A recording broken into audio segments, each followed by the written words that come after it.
दोस्तों हमारे पास ये हिटाची का स्प्लिट एसी का पीसीबी है।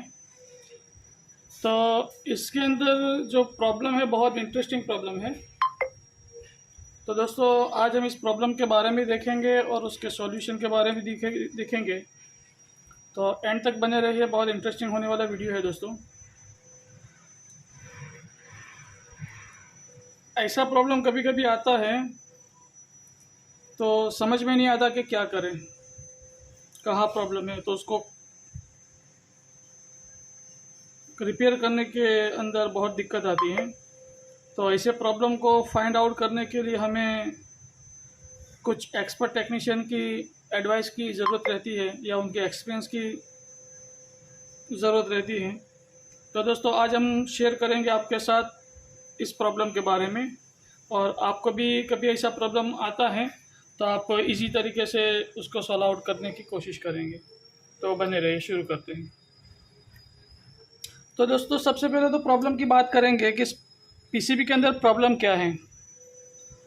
तो इस पीसीबी को जब भी हम टेक्नीशियन का कहना ये था कि साइड पर जब कस्टमर के वहाँ चालू करते थे एसी को, तो रिमोट कंट्रोल से कनेक्ट करते थे। तो रिमोट कंट्रोल से फर्स्ट टाइम कनेक्ट हो जाता था। उसके बाद हमारा इंडोर ब्लावर मोटर थोड़ी देर घूमता था, फिर इंडोर जो ब्लावर है वो बंद हो जाता था, और उसके बाद हमारा जो रिमोट से कनेक्टिविटी भी बंद हो जाती थी, कुछ कनेक्ट ही नहीं होती थी। इन शॉर्ट कि हमारा पीसीबी पूरा जो है उसका अंदर पावर सप्लाई वगैरह सब मौजूद रहता था, लेकिन उसका जो वर्किंग करना चाहिए, जैसे कि मोटर को ऑन होना चाहिए, रिमोट को कनेक्टिविटी होना चाहिए, स्विंग मोटर को कनेक्ट ऑन होना चाहिए, ये सब काम नहीं होता था दोस्तों। तो टेक्नीशियन भाई हमारे पास पीसीबी भेजा, हमने हमारे टेबल पर ऐसे उसको चेक किया, और अभी तो हम आपको प्रैक्टिकली बता देंगे कि उसमें प्रॉब्लम कैसा क्रिएट हो रहा था। तो सबसे पहले हमने यहाँ पर उसका फ्यूज जनरेटर कनेक्ट किया है, और हम उसको चालू करके बताएंगे दोस्तों। हम उसको चालू कर दिया, हमारा चालू हो गया है, ये हमारा रिमोट भी चालू हो गया। लेकिन जैसे आपने देखा कि चालू होकर अभी तो चालू है, ये हमारा ऑटोमेटिक ऑफ हो गया। अभी हमारा जो है रिमोट भी कनेक्ट नहीं हो रहा है दोस्तों। तो दिक्कत ये है। अभी हम वोल्टेज मेज़र करेंगे, हमने मेज़र करके देख लिया था, तो सब वोल्टेज सही है।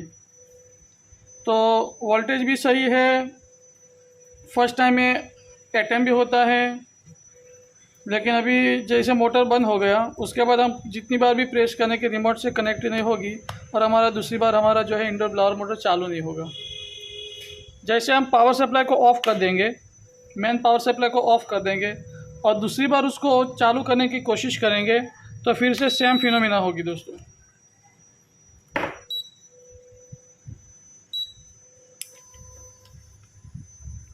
ये हो गया चालू हमारा, लेकिन थोड़ी देर चलने के बाद फिर से वापस से बंद हो जाएगा, जैसे आप देख रहे हैं वीडियो के अंदर। ऐसी सिचुएशन हो रही है दोस्तों पीसीबी के अंदर। अभी हम रिमोट से उसको ऑफ़ करने की कोशिश करेंगे तो रिमोट से ऑफ़ भी नहीं होगा, उसको डायरेक्ट पावर सप्लाई को ऑफ़ करना होगा, तब जाके हमारा जो पीसीबी है ऑफ़ होगा।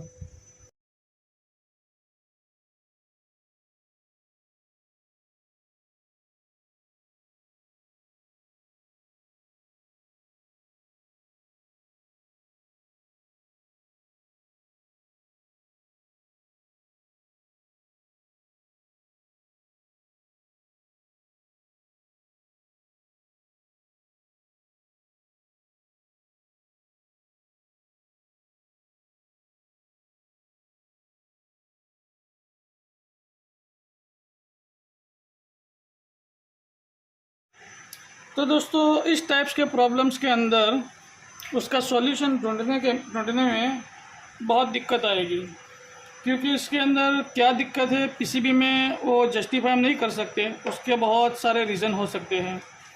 तो दो तीन रीज़न के बारे में भी बात करूँ तो उसका सबसे पहले तो प्रोग्राम भी करप्ट हो सकता है, उसका सेंसर वगैरह भी ख़राब हो सकता है, या उसका जो पावर आईसी है वो भी अगर हीटअप होने की वजह से दिक्कत करता है तो इस टाइप का भी प्रॉब्लम उसकी वजह से हो सकता है, और भी वजूहत उसकी हो सकती है। तो दोस्तों हम स्टेप बाय स्टेप उसके रीज़न्स को फाइंड आउट करेंगे और उसको सॉल्व करने का, रिपेयर करने की कोशिश करेंगे।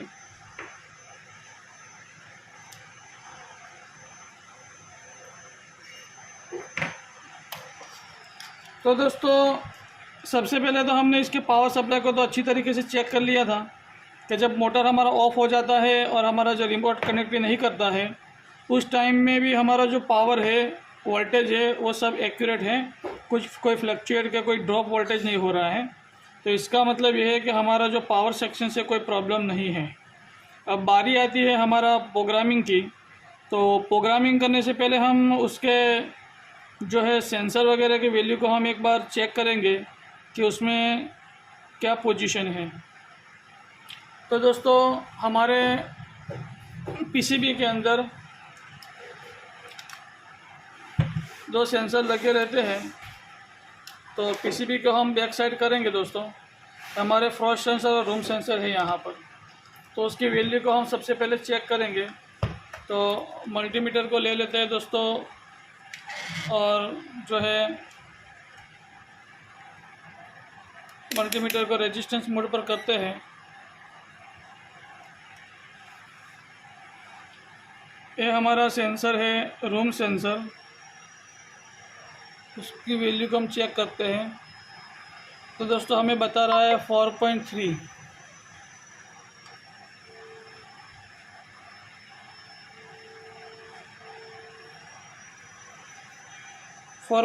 के बता रहा है, ठीक है। हम दूसरी सेंसर को चेक करते हैं दोस्तों। तो ये हमारा बता रहा है 1 के, जो कि ये सेंसर के अंदर कुछ हमें डाउटफुल लग रहा है। तो अभी हम क्या करेंगे दोस्तों, इस सेंसर जो है रूम सेंसर को रखेंगे और जो हमारा फ्रॉस्ट सेंसर यानी कॉइल सेंसर है उसको वायर को हम डिस्कनेक्ट करेंगे और सबसे पहले उसको टेस्ट करेंगे बाहर निकाल कर, ठीक है।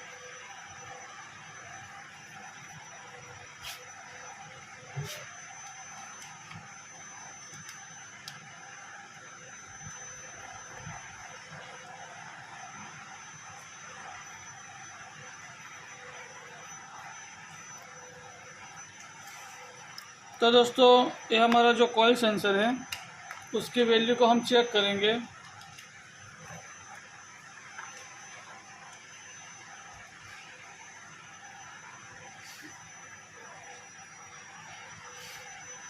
तो जो है उसमें भी 1.1 के की वैल्यू बता रहा है। इसका मतलब ये है कि हमारा सेंसर ही प्रॉब्लम कर रहा है, जो कि 1 के नहीं बताना चाहिए, ठीक है दोस्तों। तो सबसे पहले तो हम एक नए सेंसर को ले लेंगे और सेंसर को हम लगा देंगे दोस्तों। तो दोस्तों हमारे पास एक सेंसर है, इस सेंसर को ले लेते हैं और सबसे पहले तो सेंसर को माउंट कर कनेक्शन कर देते हैं। उसके बाद हम पीसीबी को चालू करके बताएंगे दोस्तों। हम टेम्पररी उसको वायर को ज्वाइन कर देते हैं।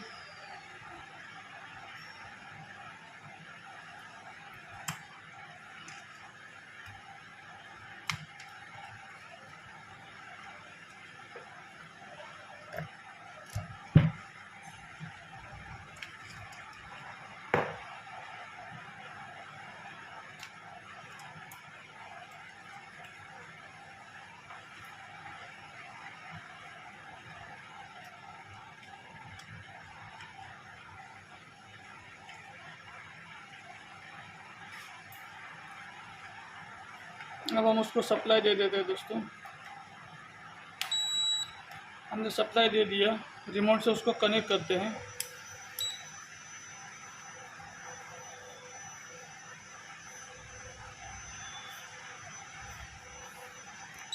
देखो दोस्तों अब अच्छी तरीके से काम करने लगा है, ठीक है। अब उसकी स्पैन स्पीड को हम चेंज करेंगे, ये भी हो रहा है।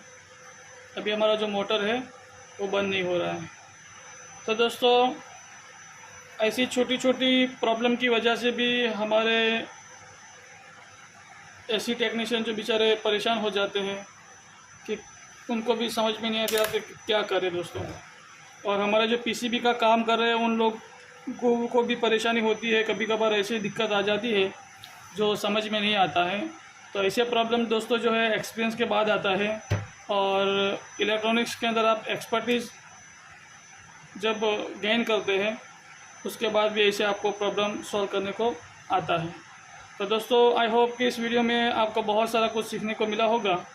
तो हमारी इस वीडियो को लाइक कीजिए, और आप हमारे चैनल को अभी तक आपने सब्सक्राइब नहीं किया तो सब्सक्राइब कीजिए और अपने दोस्तों को शेयर कीजिए। Thank you very much.